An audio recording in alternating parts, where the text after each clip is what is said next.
اللہ نے انسان کو مٹی سے پیدا کیا، ہماری ابتدا مٹی سے بھی ہے۔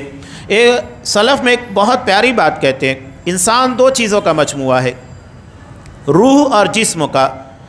روح اللہ نے آسمان سے نازل کی اور ہمارا جسم مٹی کا بنا ہوا ہے، لہذا آپ دیکھیے مرنے کے بعد انسان مٹی میں سما جاتا ہے، اس کو قبر کے حوالے کر دیا جاتا ہے، اور روح جسے آسمان سے نازل کیا گیا تھا وہ دوبارہ آسمان کی طرف جاتی ہے، فرشتے اسے آسمان کی طرف لے کر جاتے ہیں۔ نیک ہوتا ہے آسمان کے دروازے کھل جاتے ہیں، لیکن اگر بد ہوتا ہے لا تفتح لهم ابواب السماء، ان کے لیے آسمان کے دروازے نہیں کھولے جاتے۔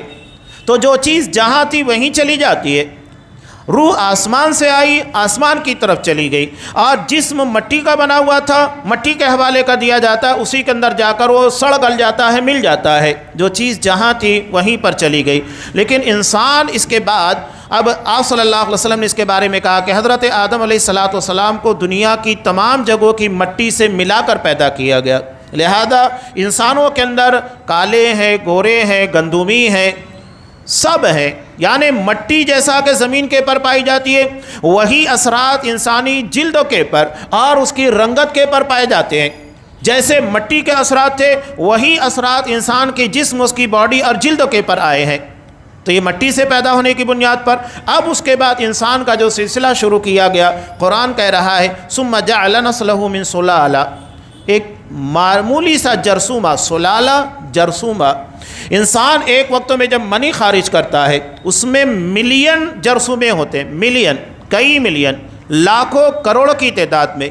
اور ہر جرثومے کے اندر انسان کی پوری خاصیت ہوتی ہے، پورا ڈی این اے ہوتا ہے، یعنی ایک انسان کے اندر مزاج کے اعتبار سے، باڈی کے اعتبار سے اور فکروں کے اعتبار سے جو چیزیں پائی جاتی ہے وہ لاکھوں کروڑوں جرثوموں کے اندر بھی وہی ہوتا ہے۔ سوچئے کتنا عجیب و غریب معاملہ ہے کہ یہ تمام چیزیں ایک معمولی سے جرثومے کے اندر لا کر ڈال دی گئی اور بیک وقت تو کروڑوں کی تعداد میں نکلتے ہیں،